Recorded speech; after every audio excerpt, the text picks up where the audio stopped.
Bueno, pues yo creo que podemos ir comenzando la sesión. En esta ocasión vamos a hablar de accesibilidad web. Para eso tenemos con nosotros a dos compañeros y personas expertas a las que agradecemos mucho su presencia y el rato que vamos a compartir con ellos. Tenemos con nosotros a Sonia Martínez. Sonia, muy buenas. Hola, ¿qué tal? Bueno, Sonia es que tengo aquí el micrófono. Sonia es líder del equipo de desarrollo de interfaz de usuario en BAS. Tiene una sólida experiencia en todo el desarrollo front y ha tenido oportunidad de trabajar en todas las capas que definen los interfaces web, ¿no? Es una gran convencida de la promoción de estándares y buenas prácticas en relación con hacer una web inclusiva, y entre parte de sus funciones está la capacitación de los equipos internos para administrar bien este tipo de proyectos, y a Sonia pues le va a acompañar en esta ocasión Fernando Cotroneo. Fernando. Buenas tardes. Bueno, pues Fernando es especialista en diseño de sistemas y producto en nativo. Es también un amplio conocedor de la materia, un convencido también de la gestión de proyectos con metodologías ágiles, impulsoras de innovación, de las bondades que puede aportar la IA generativa en toda la creación de elementos visuales. Y entre Sonia y Fernando, pues vamos a intentar dar respuesta, a tener más perspectiva en algo de lo que todo el mundo habla, ¿no? Cuando hablamos de la accesibilidad web, bueno, pues realmente, ¿de qué estamos hablando exactamente? ¿No? Estamos hablando de algo que es bueno para quién exactamente. Estamos hablando de algo que es voluntario o es imperativo, ¿no? ¿Qué variables debemos tener en cuenta cuando hablamos de proyectos web accesibles, ¿no? ¿Cuáles son los errores más frecuentes que se cometen? ¿Cómo se abordan este tipo de proyectos? ¿Cómo se validan? ¿Cómo se resuelven los problemas? Yo creo que son muchos los interrogantes.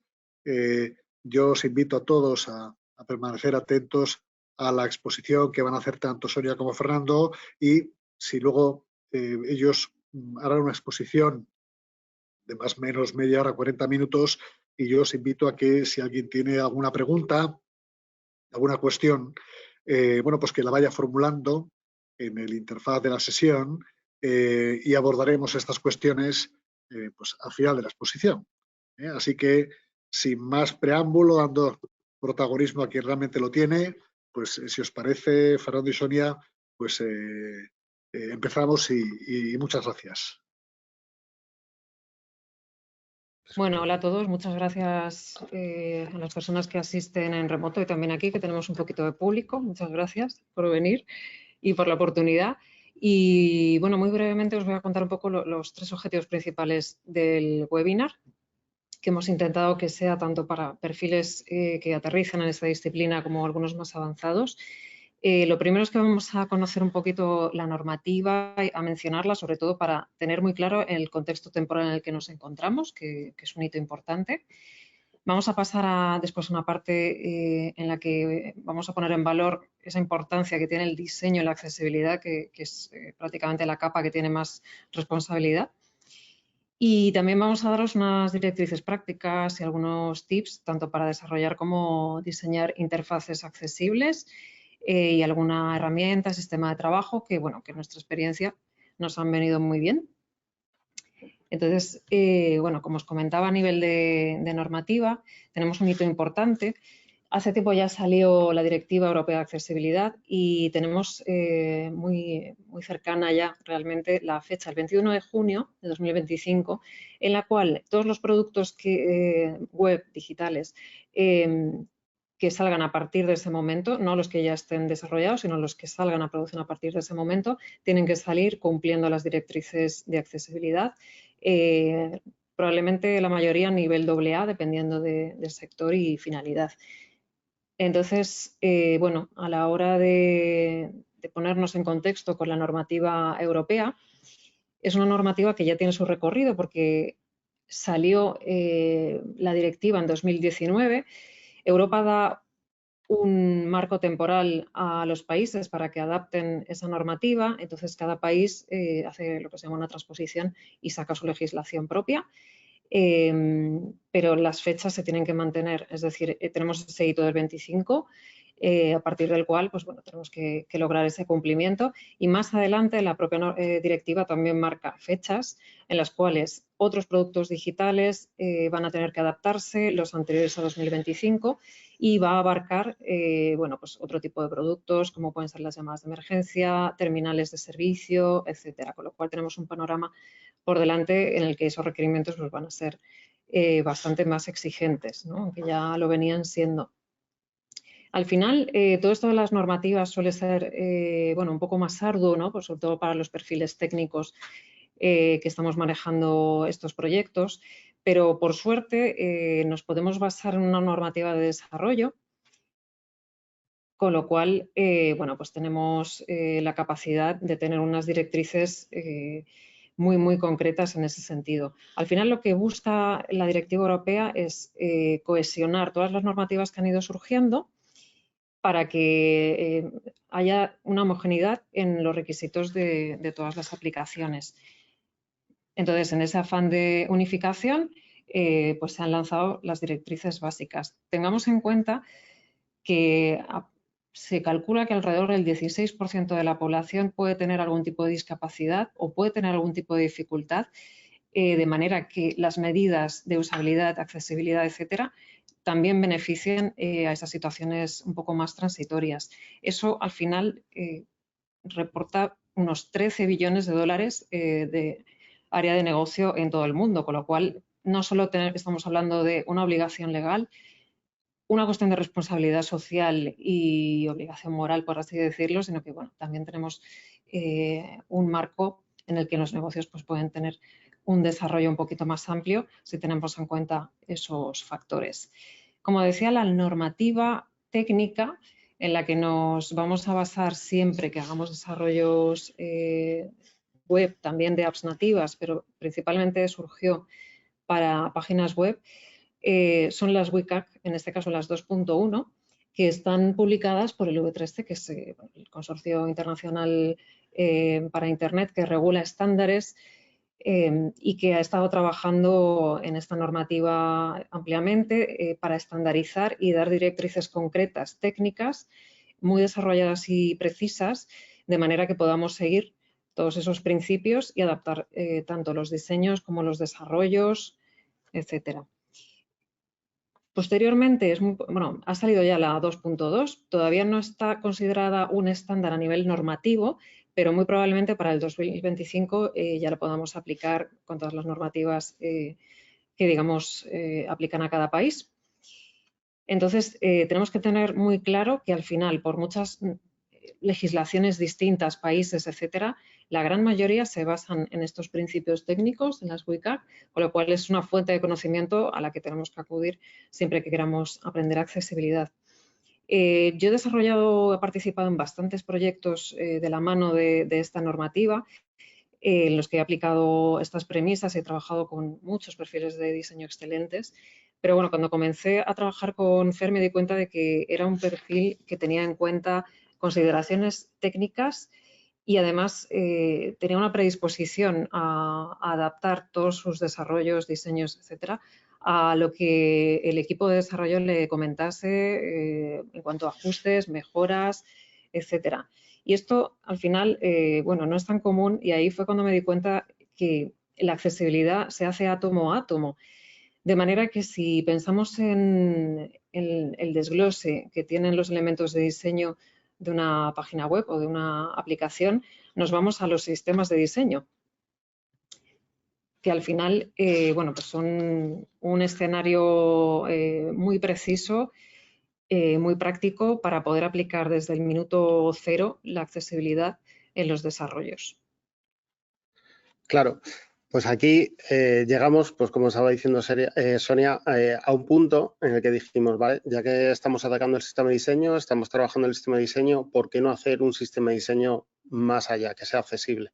Y metemos todas estas mejoras en todos nuestros componentes para así que llegue a muchísimo más público y mejorar la experiencia de usuario, sobre todo. Vale, entonces, ¿qué conseguimos teniendo ese sistema de diseño accesible? Conseguimos garantizar que todas las personas, independientemente de sus habilidades, lleguen a la información, ¿no? Se puedan capacitar, lleguen a todo lo que tenemos. También conseguimos esa parte de cumplimiento normativo, ¿vale? Que todos nuestros productos y servicios sean accesibles, cumpliendo toda esta normativa. ¿Esto a qué nos lleva también? A que tenga un alcance mayor. No solo es un alcance para estas personas con discapacidad, beneficia a todos, ¿vale? Mejora la experiencia para todos y esto es un win-to-win. Mejora también bajo esta premisa, mejora toda la experiencia de usuario, ¿no? ¿Por qué? Porque teniendo en cuenta todas las normas de accesibilidad, conseguimos que todo nuestro contenido sea más claro, sea más intuitivo, sea más fácil de usar, llegue a más personas, sea inclusivo. De esta manera conseguimos que todos nuestros productos y servicios tengan una mayor satisfacción de los usuarios, incluso una mayor retención. Vale, os queríamos hablar de un caso de éxito en este webinar y automáticamente pensamos en Vivan, que es el proyecto en el que hemos colaborado los dos. Y para daros un poquito de antecedentes, Vivan, que es un banco que en su momento, hace ya unos años, lanzamos en un desarrollo que duró exactamente 6 meses y de 0 a 100 pusimos un banco en producción. Todo ese entramado de aplicaciones ha ido creciendo, pero poco a poco nos dimos cuenta de que necesitábamos un sistema de gobierno, sobre todo a nivel visual. Entonces, en una fase posterior, lo que se pensó fue en un rediseño y ahí nació la idea de generar ese sistema de diseño con design tokens y con las bases para poder iterar y desarrollar todo el resto de aplicaciones y actualizaciones que tuviéramos por delante. Vale, toda esta parte que enlazo, ¿no?, con lo que ha comentado Sonia de los design tokens, toda la parte atómica intentamos que cumpliera la norma. En este caso quisimos ser muy exigentes hasta llegar a cumplir la AAA en lo que viene siendo contrastes de color. ¿Vale? Entonces aquí pues, tenemos un pequeño ejemplo que utilizamos los dos modos de Light Mode y Dark Mode, que no solo, como comentábamos, ayuda a personas con discapacidad, sino para que os pongáis un poco en antecedentes, un mismo usuario puede beneficiarse de estar consumiendo ese producto o servicio de día o de noche sin necesidad de tener ningún tipo de discapacidad, simplemente o por un ahorro de batería o porque visualmente le molesta menos tener la pantalla en vez de con fondos blancos, con fondos oscuros por la noche, ¿no? Le hace menos daño a la vista. Vale, bueno, aquí tenemos otro ejemplo.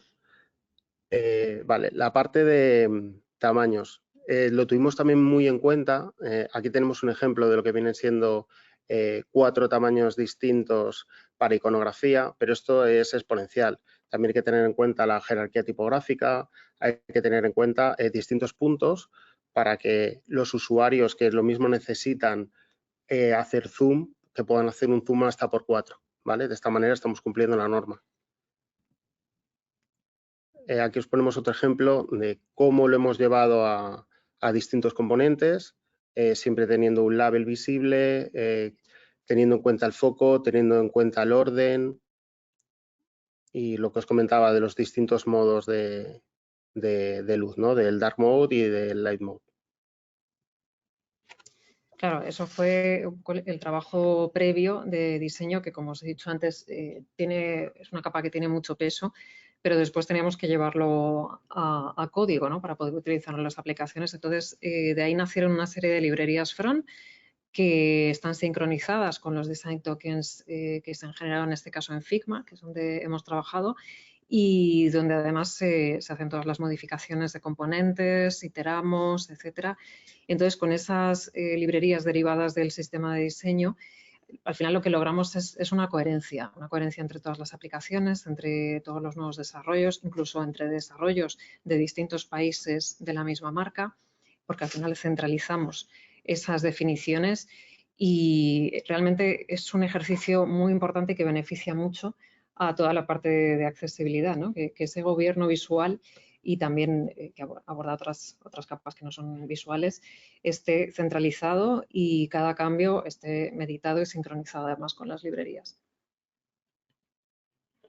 Esto nos dio pie a pensar quiénes son nuestros usuarios, ¿no? O sea, cuando estamos diseñando o estamos programando o estamos teniendo en cuenta una experiencia para usuarios que a lo mejor tienen distintas necesidades, pues nos planteamos, hay que plantearse el problema desde la base para poder ver sus necesidades, ver cómo piensan, ver qué es lo que sucede, ¿no? Para poder desarrollar o diseñar algo que realmente les ayude, ¿no? Entonces, aquí tenemos los distintos usuarios. ¿Qué usuarios tenemos? Pues tenemos usuarios con discapacidad visual, que son gente que tiene problemas de visión, pueden ser por todo tipo de problemas de visión, por color, pueden ser por contrastes, pueden ser por luminosidad, puede ser porque vean cosas borrosas, o incluso un caso extremo a que sea una persona ciega, ¿no? En este caso, bueno, pues tenemos un ejemplo en el que María utiliza el lector de pantalla para navegar por sitios web, ¿no? Entonces,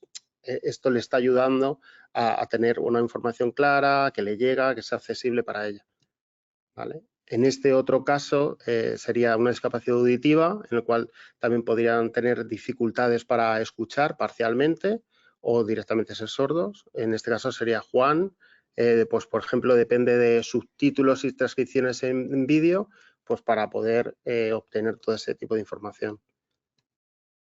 Luego tendremos otro ejemplo que sería el de discapacidad visual y auditiva, ¿vale? Que tendríamos el ejemplo de Laura, que utiliza el lenguaje de señas y braille para comunicarse. Y esto. Esta sería la discapacidad cognitiva. En este grupo podría entrar también personas mayores que tienen dificultad para utilizar la tecnología. Hemos visto muchos ejemplos, ¿no? Con entidades bancarias que no están adaptando sus nuevos productos a este grupo de personas y al final las estamos dejando un poco fuera. Con lo cual, pues bueno, cualquier elemento que facilite la comprensión cognitiva no solo va a ayudar a personas que tengan un grado de discapacidad reconocido, sino que hay muchos grupos de población que se verán beneficiados. El siguiente es la discapacidad motora. También es un grupo muy amplio porque abarca personas que pueden tener problemas de movilidad severos, como es el ejemplo, ¿no? De una persona que bueno, que no puede andar por sí mismo y se tiene que valer de herramientas de apoyo, pero también entra aquí personas que tienen dificultad para pulsar elementos de manera muy precisa, pues porque tienen algún tipo de dificultad en las manos.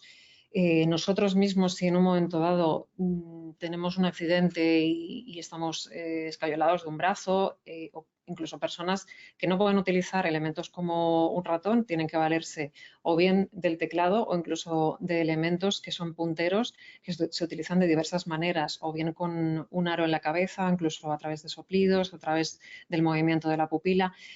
Al final, todas esas personas tienen discapacidad motora en mayor o menor grado y también necesitan una serie de estándares para poder utilizar los productos digitales. Entonces, ¿cómo podemos ayudarlos? Realmente tenemos que considerar estas necesidades para mejorar la accesibilidad. Al final, hablamos mucho de diseño inclusivo, de usabilidad, pero qué injusto, ¿no? Tener que incluir a personas cuando el mundo nos pertenece a todos. Y muchas veces también mezclamos o no sabemos distinguir, sobre todo en determinados sectores, lo que es la inclusividad, lo que es la usabilidad y qué supone la accesibilidad dentro de esas disciplinas. Claro, entonces si esto nos lo llevamos a un entorno digital, vamos a hacer un poco el símil de que el entorno digital es una cebolla, entonces capa a capa vamos un poco desgranando qué es la inclusividad, qué es la usabilidad y qué es la accesibilidad, ¿vale? Entonces, una de estas capas de qué es la inclusividad en los entornos digitales, nos encontramos tres pilares, ¿vale?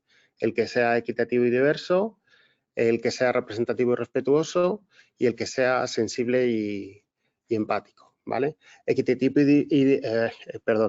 equitativo y diverso es para que sean sobre todo igualitarios y accesibles para todas las personas independientemente de sus características personales, es llegar a absolutamente a todo nuestro público sin ningún tipo de limitación ni barrera, respetuoso y representativo, es para que se pueda incluir a gente de todo tipo de comunidades, todo tipo de grupo de usuarios, sensible y empático.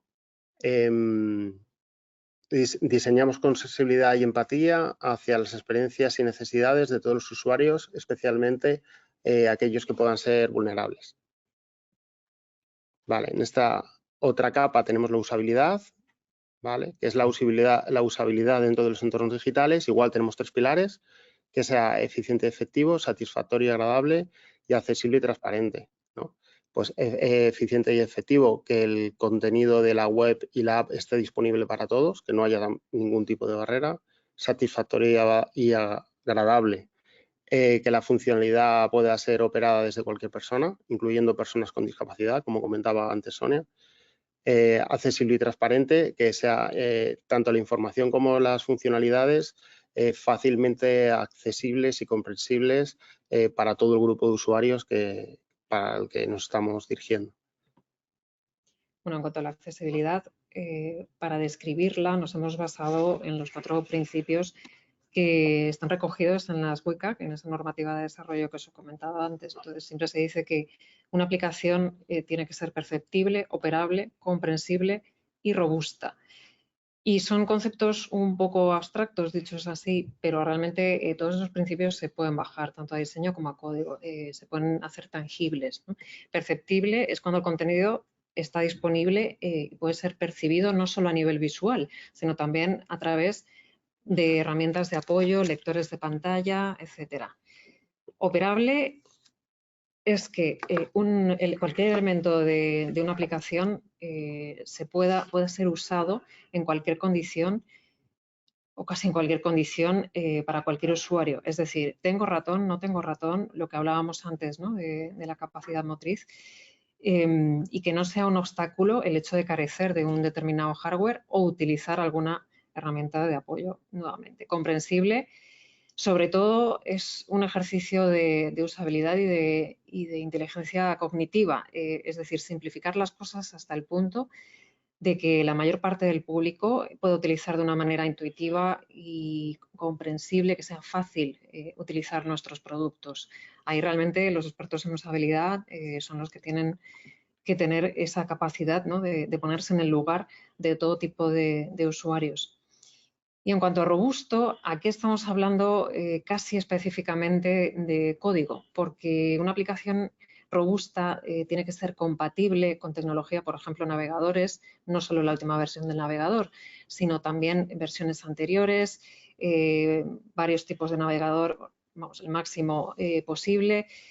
¿Y cómo logramos eso? Al final lo logramos utilizando un código estándar, porque toda la tecnología de apoyo se suele basar en los estándares, con lo cual ahí estamos garantizando que sea esa aplicación robusta y compatible, ¿no? Que es uno de los objetivos principales, porque podemos tener un código de calidad, generar unas aplicaciones con funcionalidades espectaculares, pero si realmente después no van a funcionar en dispositivos un poco más antiguos o simplificados o específicos para personas que los utilicen por algún tipo de discapacidad, no estamos realizando un trabajo realmente inclusivo.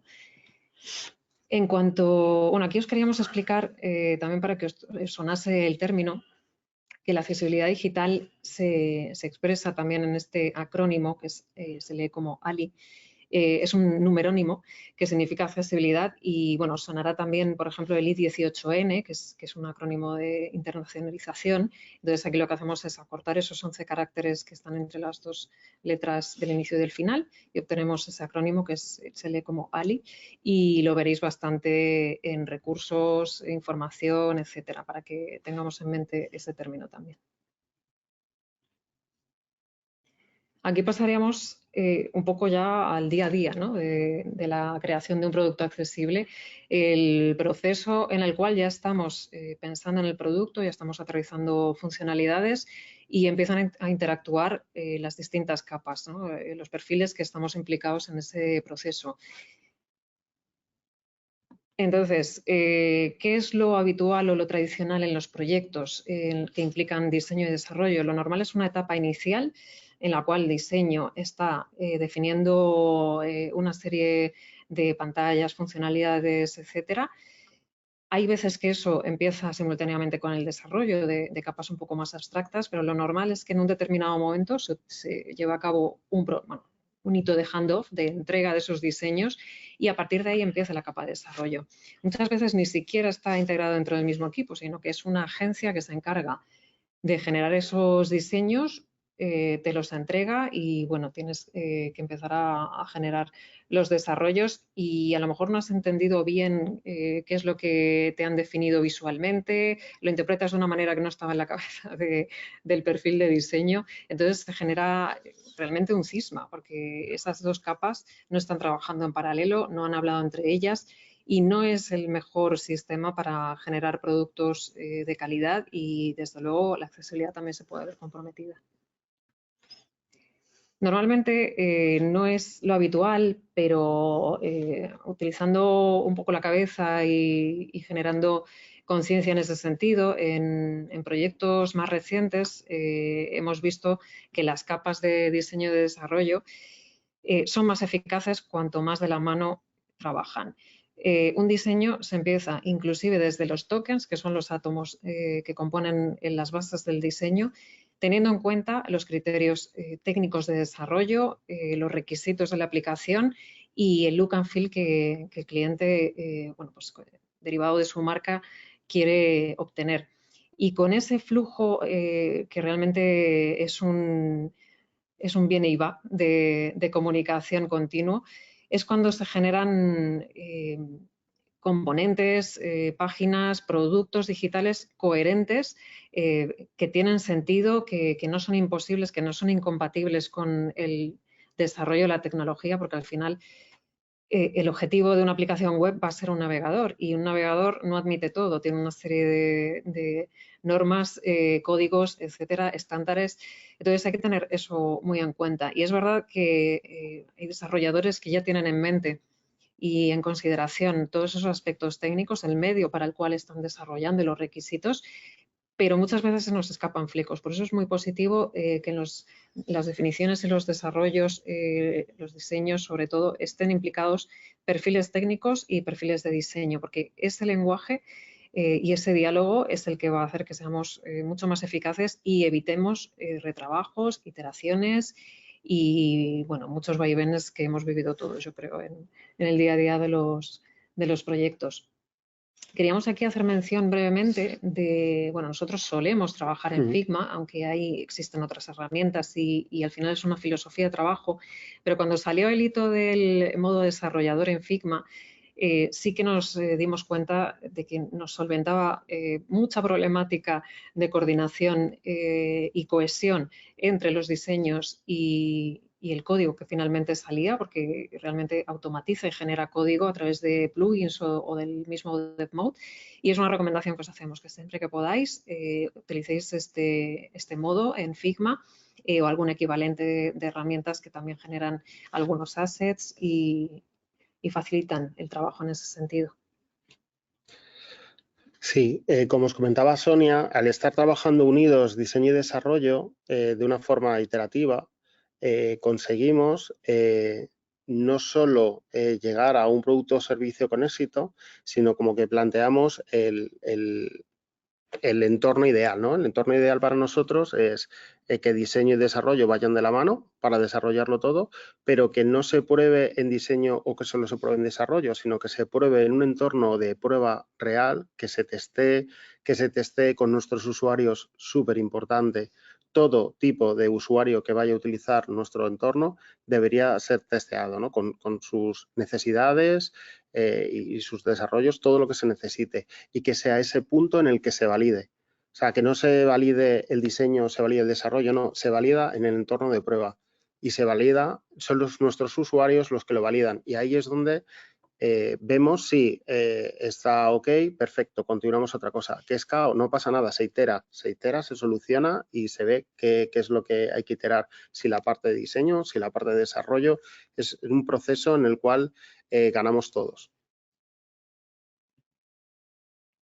Vale, ¿cuáles son los errores más comunes que estamos viendo o que están un poco registrados, ¿no? Como los datos así a grandes rasgos que tenemos en accesibilidad, ¿vale? El principalmente o el que más vemos es de un 89% el tema del contraste. El contraste en la mayoría de entornos digitales no está bien trabajado. Entonces no está pasando la normativa, ¿no? En este caso es no me sale el nombre. El ratio de contraste. El ratio de contraste. Siguiente. Otro de los casos es el de incluir texto alternativo en las imágenes. Vemos que falta muchísimo. Entonces, esto no ayuda a las personas que no lo pueden ver. O sea, cuando estamos utilizando un sistema que nos está leyendo una página para ayudar a la persona a comprender y a llegar a toda esa información, si no tenemos ese texto alternativo incluido dentro del código, esa persona no sabe que aparece una imagen o no sabe que aparece un documento o no sabe lo que está ocurriendo en él. Entonces es muy importante, sobre todo también para los lectores. Esto influye en distintas, ¿no? Capas. Entonces, para garantizar que toda esta información sea accesible para todos los usuarios, es necesario que este texto alternativo se incluya, ¿no? Los enlaces vacíos también es bastante importante, casi un 60%, un 59%. También, ya no solo para la accesibilidad, sino también para la experiencia de usuario, es un dolor para el usuario cuando quiere acceder a un punto y ese punto no funciona, porque falla por programación o porque no se ha utilizado un estado correcto de ese componente. Entonces, con arreglar estas pequeñas cositas ganaríamos muchísimo. Las etiquetas de formulario, los formularios en sí, son un punto de fricción increíblemente importante en cualquier aplicación, porque al final es el objetivo generalmente de un producto o servicio, o el camino siempre te va a llevar a un formulario donde tienes que dar tus datos, y ahí fallamos muchísimo. Pero aquí, sobre todo, ya no son tanto problemas visuales como de construcción del código de ese formulario, que al final está muy estandarizado y requiere una serie de puntos que son imprescindibles, que son la semántica de las etiquetas, que los labels estén asociados a los input mediante IDs, en fin, una serie de cosas que no se suelen hacer y que siempre van fallando en muchísimos formularios, y ahora mismo suponen casi un 54%. Entonces, realmente es el punto crítico en el que vamos a conseguir el lead o el contacto del cliente, incluso que compre nuestro producto. Con lo cual, hay que mimar. Sé que los formularios no son la parte más atractiva del desarrollo y el diseño, pero sí que probablemente sean de las cosas más importantes que nos encontramos. Entonces, cuidarlos es imprescindible. También es importante que todos los elementos hagan foco, que se puedan rellenar a través de un teclado exclusivamente, que no tengamos callejones sin salida de foco, que visualmente no estemos dando información solo a través del color cuando hay errores, por ejemplo, o notas informativas. Realmente todo esto está recogido en las WCAG. Hay apartados específicos para formularios, y teniendo en cuenta estos factores con una checklist podemos lanzar formularios muy, muy eficaces y que eliminen este punto de fricción. El tema de los botones vacíos. Nos pasa mucho con los enlaces y los botones que tienen copies o literales muy genéricos y además repetitivos. Eso va en contra de la usabilidad y también de la accesibilidad. Entonces, cuanto más descriptivo sea, y además en este caso están acompañados de un icono que también añade cierta semántica, más fácil se lo vamos a poner a un usuario. Quitamos la incertidumbre, generamos patrones, que eso además al cerebro le encantan. Y además por detrás también tenemos que alimentar con un poco más de información adicional para las personas que utilizan lectores de pantalla, qué es lo que va a suceder cuando apretamos ese botón. Un 28% de desarrollos web no tienen el idioma del documento definido. Puede parecer un dato sin importancia, pero al final las personas que no están utilizando nuestra aplicación en el idioma en el que la hemos desarrollado originariamente, si no estamos marcando correctamente ese idioma, al hacer la traducción automática van a obtener resultados totalmente incoherentes y si no hacer la prueba.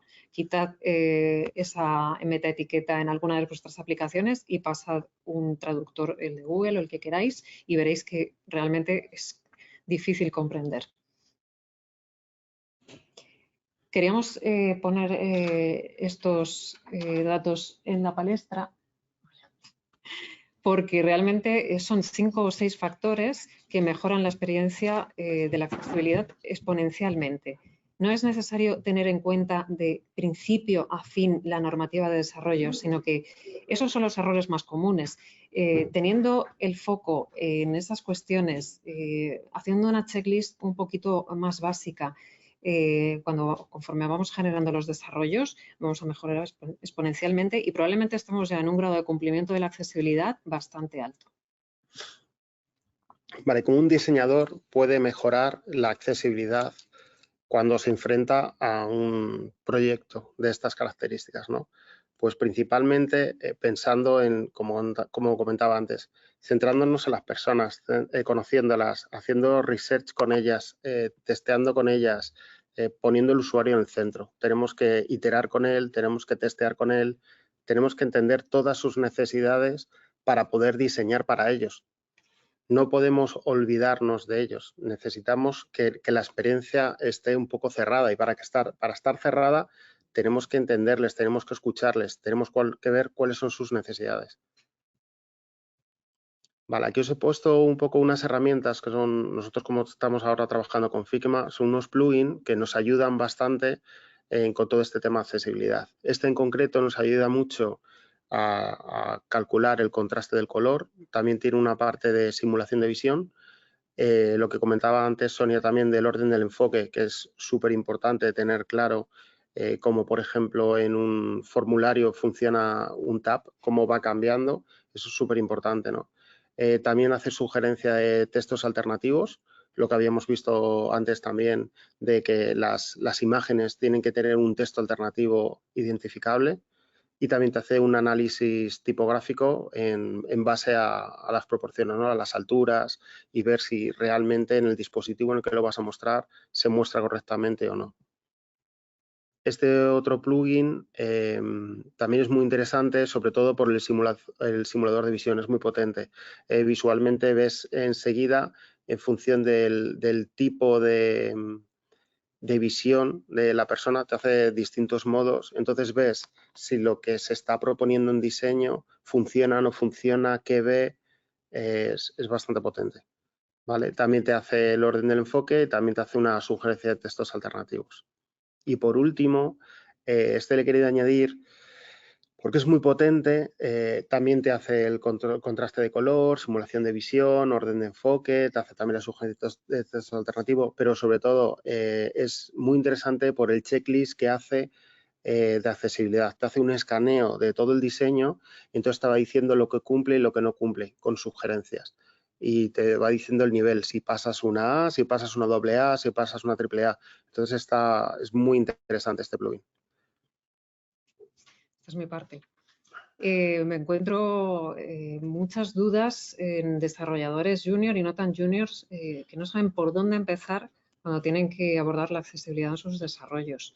Y la respuesta es tan fácil al final que es complicarnos lo mínimo la vida. y es basarnos en los estándares, es decir, irnos a la base del desarrollo web, irnos a los comienzos casi. Entonces, siempre que nos basamos en las buenas prácticas, ¿y qué son esas buenas prácticas? Pues utilizar HTML5 en su máxima profundidad, es decir, etiquetas semánticas, elegir siempre la etiqueta correcta para el elemento.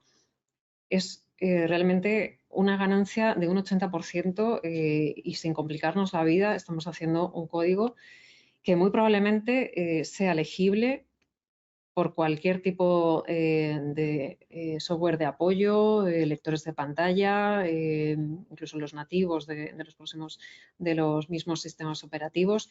Entonces, el HTML5 y la semántica es algo que yo siempre estoy repitiendo.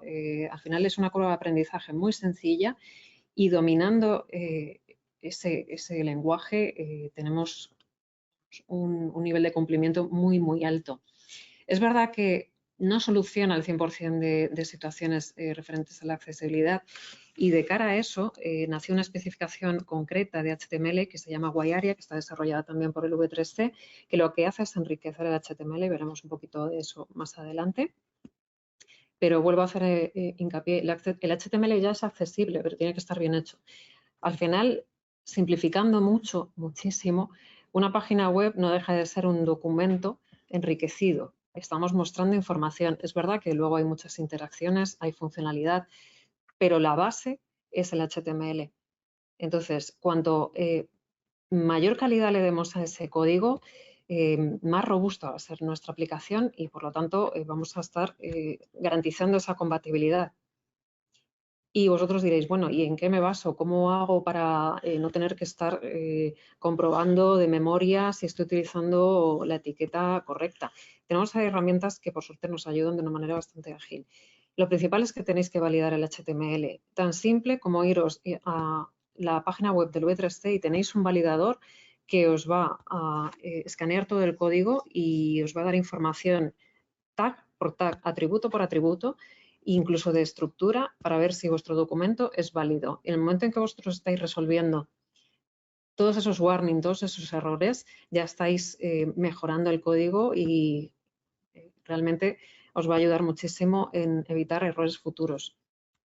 También hay algunas herramientas, como Lighthouse, que también la describiré, que auditan la accesibilidad en la página de una manera automática. Lo que pasa es que esa auditoría es parcial, porque la accesibilidad hay que testearla también de manera natural. De momento no tenemos ningún software, ningún dispositivo que pueda hacer testeos eficaces, tan eficaces como una persona que va a utilizar ese elemento. Entonces, el testeo manual también tiene que ser parte de ese proceso. ¿Y qué consejo le doy en ese sentido a los perfiles de desarrollo? Que comprueben el foco de sus desarrollos web, que hagan el ejercicio de prescindir del ratón, intenten hacer un flujo, de rellenar un formulario, de hacer una navegación un poquito más compleja dentro de su aplicación y si no se quedan atrapados, si ven en todo momento que el foco es perceptible, es que están haciendo un buen trabajo. En cuanto a herramientas, ya he mencionado Lighthouse, es una extensión de navegador, está desarrollada por Google y de una manera muy sencilla nos hace una auditoría de contraste de color y de código y nos da información muy valiosa. Además, es una herramienta muy potente para aprender la accesibilidad código a código. Nos va a hablar de buenas prácticas, nos va a decir si nuestras etiquetas ARIA son o no correctas y además nos da información de SEO, de performance.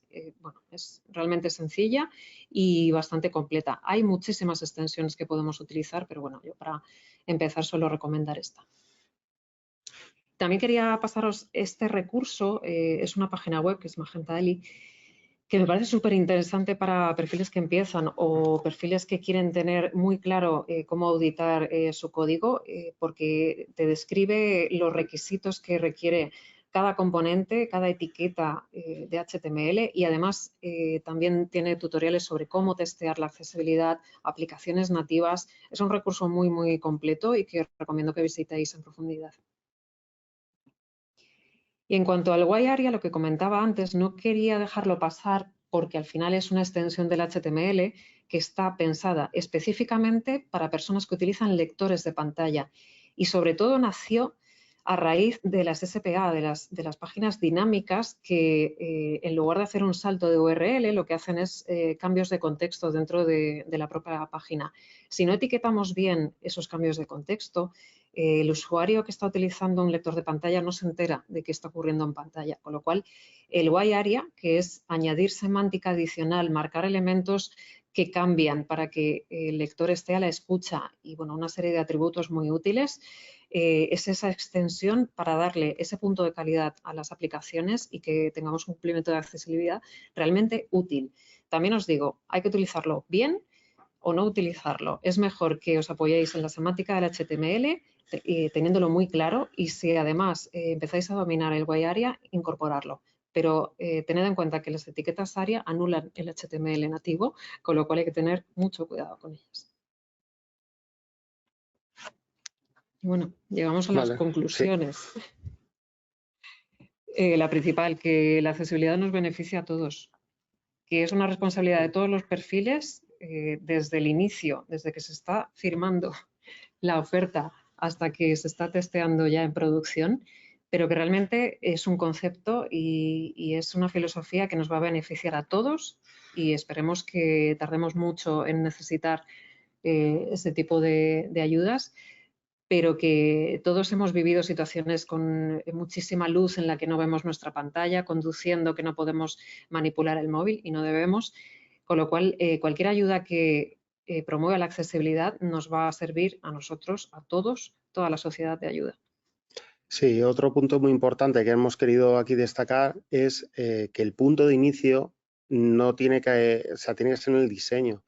Tenemos que diseñar de una forma accesible desde el minuto 1, no esperar de decir, bueno, lo he hecho y luego que en desarrollo lo hagan accesible. Creo que no, ese no es el punto. El punto es, como hablamos, de ir alineados, ir de la mano, ver cuáles son las necesidades y aplicarlas desde el primer momento, teniendo en cuenta al usuario. Me repito muchísimo, pero no me cansaré nunca. Los estándares, id siempre a las bases. Cuando estéis aprendiendo una tecnología, ir a la documentación de esa tecnología. No hay atajos, tenéis que estudiar.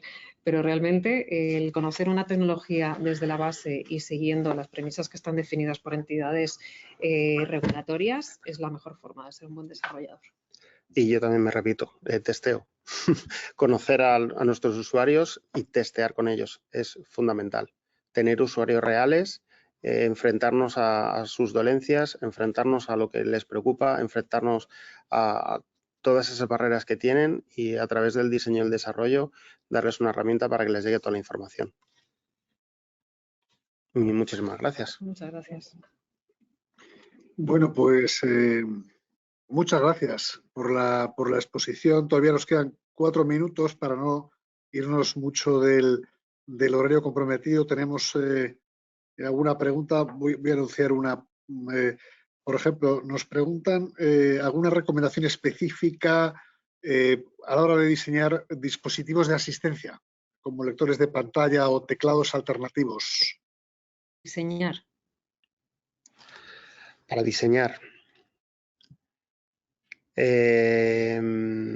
A ver, principalmente, si hacemos una entrevista con nuestros usuarios, vemos sus necesidades, vemos qué tipos de dispositivos, analizamos cómo es la información que le tiene que llegar y en base a eso se plantea una estrategia y se plantea ese diseño, ¿no? Así a nivel muy concreto, normalmente las personas que utilizan lectores de pantalla navegan por bloques, o sea, no hacen una pasada punto por punto de todos los elementos de la página web, sino que navegan entre bloques que estén marcados por un encabezado, con lo cual tenemos que pensar en bloques de contenido principal y que sea fácil llegar, estén debidamente señalizados y jerarquizados, que sea fácil para una persona llegar a la categoría que está buscando. Eso, por ejemplo, ayuda bastante a la navegación con lectores de pantalla. Un poco lo que hablábamos antes del orden. El orden y el foco, tenerlo todo muy estructurado. Bueno, pues yo creo que solo nos queda daros las gracias otra vez.